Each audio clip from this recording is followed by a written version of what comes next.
you have an interest in horses and love learning more about horses, the horse industry, teaching, or even managing your own horse business, then you're in the right place. We would love you to join us on our mission, which is to improve the lives of horses around the world through the education of riders, handlers, and trainers. So get comfortable, listen in, and enjoy. This is another of our popular Listener's Choice interviews, which we're playing over the weekend. We've chosen the most popular interviews for you to select the Listener's Choice winner. If you're not sure how the Listener's Choice competition works, have a look at horsechats.com/choice for the rules and the leaderboard. If you have the same vision as International Horse College, which is to have a world where people safely appreciate, respect and enjoy their horses, and the horses appreciate, respect and enjoy their people, then have a look at their website, internationalhorsecollege.com, registered training organisation 31352. Today, our regular guest is Peter Huntington. Now, if you haven't heard of Peter before, you need to go back and listen to a couple of his earlier chats, especially, I think the first one's good because that gives you a bit of background, but the second one as well was just the 10 rules of feeding, and they were just really good basic rules that come back. So now we're going on to do some specialist tips, and I think we've got 10 feeding considerations for horses with gastrointestinal disorders today. How are you today, Peter? Great, thanks. Great. Yeah, that's really good. Good. Is that right, Peter? We're going to do the feeding considerations for horses with gastrointestinal disorders? Well, I'm probably trying to prevent gastrointestinal disorders might be the better topic there. Yes, probably is, yes. Tell us a little bit about the background in that. Well, the horse's gastrointestinal system's quite a bit different to that of humans or other animals. And so the sort of some of the feeds we use and the feeding practices and feeding management needs to be different because of that. So we've got the horse has a small stomach, and feed moves quickly through it. The stomach is prone to gastric ulcers. That's become more obvious. People have got longer endoscopes that find many horses are affected with gastric ulcers. And we've got a small intestine which is a big, long, thin tube, 20 metres long or something like that. And that's the site of digestion of many carbohydrates, protein, absorption of minerals and vitamins, so a key part of it. And then we move into the large intestine, the cecum and the colon, which is sort of like a big fermentation vat, a bit like the rumen of the cow and the sheep, and that's where there's sort of billions of bacteria and protozoa that are fermenting fibre, and the health of that bacterial population is certainly linked with the health of the horse. Mm-hmm, mm-hmm. Do you think we're more aware of now gastrointestinal disorders because of the ability to scope horses and the more awareness to it? I think we are because of the awareness about gastric ulcers. I think what we don't know is what the gastric ulcers mean. I mean, some horses look absolutely healthy and have got quite significant ulcers. So we're sort of still, and we know some of the risk factors about gastric ulcers, but we're still wrestling with that in areas where probably a lot of horses have got hindgut disturbances, and that might be identified in sort of research about the microbiota. And people who are aware of the links of that with human health would be aware that, we can have the same sort of thing in horses, but we're still a long way from knowing all we need to know about that area of the gut. But, people do recognise, obviously, colic is one of the big, the big things that they want to have a low risk of and a low incidence of. And if you've got horses that are prone to colic, then it's a big issue. So, yeah. Okay, well, we get on to the first point you've got, and you've sort of given us a good overview, but understanding the horse's gastrointestinal system. Yeah, well, I think I've sort of, probably just covered that in terms of understanding anatomy, physiology. It's probably, the full scope of that is beyond the scope of this podcast. So some of the people who want to know more about it might have to go to a veterinary lecture or something, yeah. Yeah, veterinary lecture or could do some reading. Our Equinews website, there's good articles there about some of the setup of the gastrointestinal system. But if you look at, moving, feeding principles for optimal gut health would be things like Don't change feeds too rapidly. So horses are, unlike humans, they're creatures of habit in terms of what they eat. So their bacterial population becomes accustomed to that. And if you change them, then that's sort of upsetting the bacterial population. Small meals, particularly with concentrates, giving them enough fibre. The gastrointestinal tract, particularly the large intestine, needs fibre, has a need for fibre, and they're going to get that fibre from pasture, from hay, from chaff, maybe from super fibres, and perhaps from the concentrate feed, but making sure that they've got enough forage in their diet to supply the fibre. Yep. That's an important part of it. Others are related to meal size of concentrates, so keeping meal sizes down, keeping the starch content down. Things like the processing, if you're using grains, making sure that they're adequately processed, and the heat processing, oats don't need processing, but barley and corn do. Lupins need processing for horses to chew them, effectively. But having adequate amount of processing if the ingredient needs processing. They're some of the important feeding principles, I think, for optimal gut health. And also looking at the sort of group dynamics. If you're feeding horses in groups, making sure that one horse isn't gutsing everything, so and the other horse getting left out. Perfect. All right. So that was number 2, the feeding principles for optimum gut health. Number 3 now is a common problem. Or number 1 is colic, and we often talk about colic right through, sort of pony club exams. We start talking about colic and what the problem it is. It really is a big problem with horses. So can you talk about that? A little bit. Colic is one of the bigger killers of horses, and if horses need to go to surgery, then that's very expensive, and it's one of the things that you're aware of. Now, feeding has some impact on the risk factors for colic. There are a number of others, and sometimes it's just unknown what the risk factor is. But some horses go through their life without colic, and some horses are more prone to colic and seem to get it more often, and some sort of management systems are more likely to have colic than not. Mm-hmm. But it's certainly, colic and laminitis are probably, 2 of the real big bugbears that facing horse health. Yeah.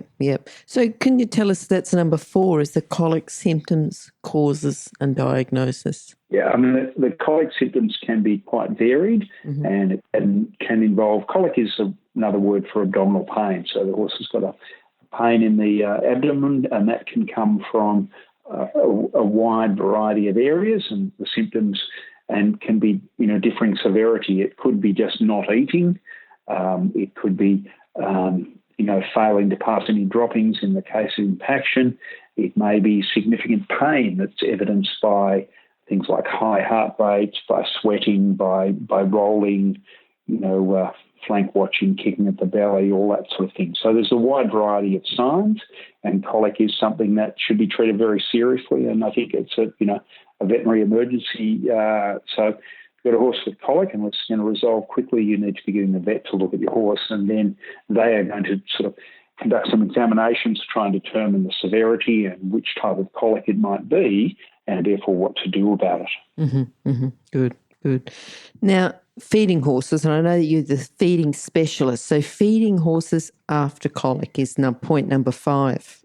Yeah, I guess that's a big topic, because it depends on the type of colic. Mm-hmm. Yep.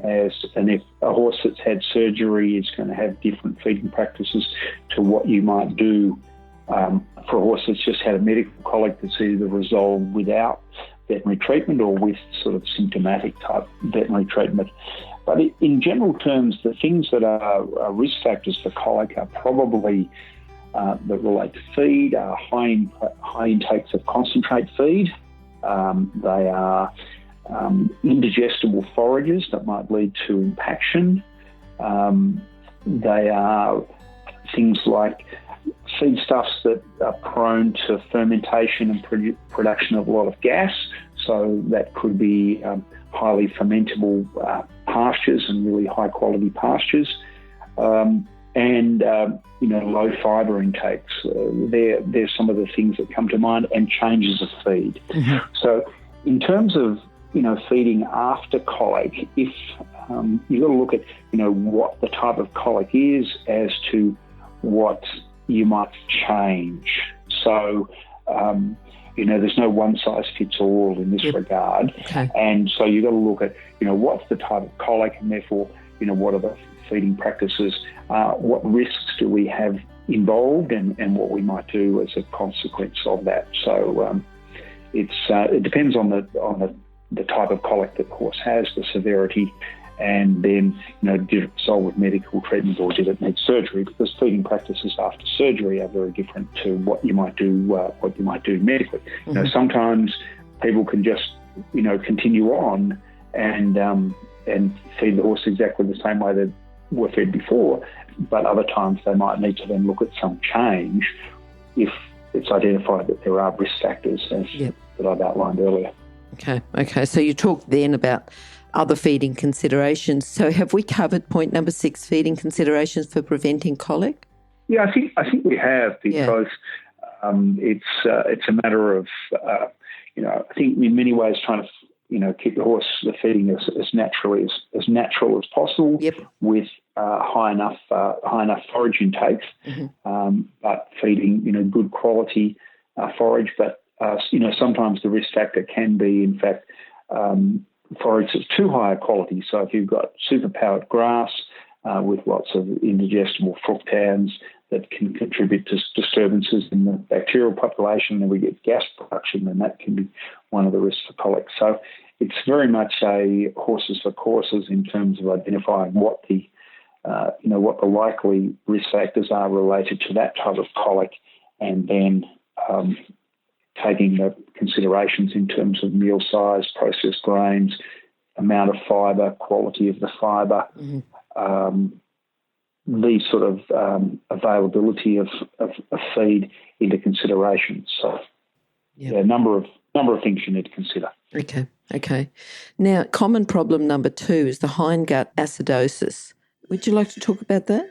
Yeah, well, hindgut acidosis is thought to be one of the risk factors for colic. And hindgut acidosis, we're talking about the large intestine, the cecum and the colon there. And when, as I've said earlier, there's billions of bacteria and protozoa that are there, and their job is to ferment the fibre. And as part of that fibre, they produce volatile fatty acids that are then digested, absorbed, and they're a source of energy. But in the right, or shall we say the wrong circumstances, the bacteria have excessive amounts of carbohydrates to ferment, and that can produce different types of acids, such as lactic acid. Now, those carbohydrates can come from undigested starches, from unprocessed grain or meal size that's too big or not being chewed effectively, or it can come from fructans in pasture. And the fructans are indigestible sugars that you have in pasture, and they pass through the large intestine. So then we've got acid production, and the acid production then changes the nature of the bacterial population, and so we get a preponderance of bacteria that like a lower pH, and taken to extremes, that can be one of the considerations in cases of laminitis related to either grain overload or really super high quality pastures. So that's what's happening in hindgut acidosis. Difficult to measure, and there can be a variety of signs. And so I'll move on to the symptoms. This is point number 8. Yes, the symptoms, causes, and diagnosis. Yep. Symptoms of hindgut acidosis, and it may well be that loose manure, so you get a increase in the water content, change in the smell, sort of loose, sort of foul-smelling manure, change in the smell because of the change in the bacterial population. In extreme cases, we've got sort of laminitis that can result from it, and colic can result. But in more moderate cases, it might be things like behaviour change, because it does seem that hindgut health and hindgut stability can be linked with behaviour. And horses that are a bit unsettled or fractious that can settle down when they've got a more settled hindgut. So it's sort of a bit of a saying that a happy gut is a happy horse, and and that can come from both gastric ulcers and hindgut acidosis. Diagnostically, yes, you can measure pH of the manure. It's more accurate if you measure pH of the contents of the cecum and the colon, but that's practically that's impossible. So you can measure that pH, and that can give you a bit of a guide as to what's going on. It's meant to be close to 7, which is neutral, but in some circumstances is getting down, and when it gets below 6, we're starting to see some sort of damage. The other thing I didn't mention is that when you get chronic sort of hindgut disturbances and acidosis, that can change the bacterial population and just reduce the efficiency of digestion, so that the horse needs more feed to maintain its body condition, because the hindgut digestive processes are not as efficient. Mm-hmm. And so that's one of the other considerations there. Yep. Well, we're talking about feeding. So number 9 is feeding horses with hindgut acidosis. So if you can go into a bit more depth there about the feeding. Yeah, the preventative practices. So what we're looking at there is, minimising, giving the horse enough fibre. Yep. So the fibre, and that's, we talk about minimum amounts of forage that the horse might need. Is the desirable will be 1.5% of body weight, and absolute minimum is 1% of body weight. So that's giving them enough fibre there and having the fibre in front of them. The second is minimising the amount of undigested carbohydrate that gets to the large intestine. Now that may relate to the amount of starch in the feed, the processing of the source of the starch, the processing of the grains. It's one of the reasons why we don't feed wheat to horses, because it's very high starch, and unless it's processed, it's not very well digested. So we're sort of minimising the amount of starch that gets there, or minimising the amount of sugar that gets there. And if we've got horses on high quality pastures, particularly sunny days, then the fructan levels rise during the day, and this is not digested, so it's in the small intestine, so it goes in and is fermented to produce acidosis. So in certain horses, you've just got to say, okay, we can't expose the horse to, we need to reduce the exposure of the horse to that high quality pasture and that fructans. And there are also some other considerations you can have in sort of hindgut buffers. So we have a product, Equinure, which is an encapsulated sodium bicarbonate, and that's designed to get through the normal digestive process in the stomach and the small intestine, and to be available in the large intestine to buffer the acid and keep the pH up. And quite nice data showing that occurs, and therefore that will have an influence on the lactic acid content, which is the contributor to the hindgut acidosis. Mm-hmm. So there's a number of factors in there.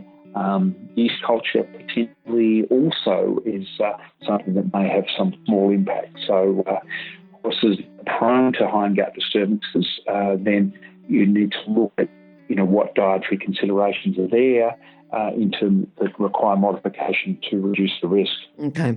So you've sort of covered really that number 10 was the feeding consideration for preventing the hindgut acidosis. Yeah, you're a bit ahead of me today, Peter. I think you know what you're talking about. I'm trying to dissect it and listen and go, right, well, where are we up to? So, yeah, look, as usual, brilliant talk. I think, from someone who's absolutely an expert in this area. Love having you on the show and looking forward to getting you back again. I think for people who'd like to get those 10 feeding considerations to prevent horses from getting gastrointestinal disorders, those tips will be on our website, which will be horsechats.com/Peter Huntington. I don't know, Peter, about number 5 by now, but if you just search for Peter Huntington, you'll find his page and you'll find the summary of those 10 points.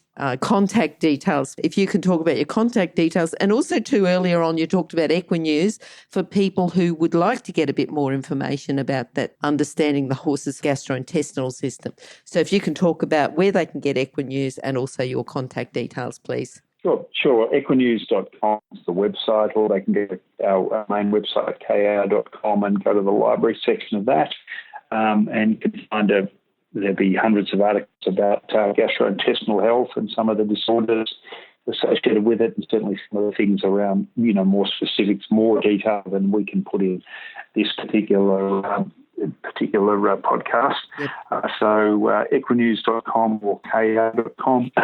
And as far as contacting us, if they have got a horse that's prone to colic or prone to hindgut disturbances and want some advice on how to identify the risk factors or manage those risk factors, then either 1-800-772-198 or by emailing advice@kr.com, and we'll try and help people look after the gastrointestinal health of their horse better and have a happier, healthier horse.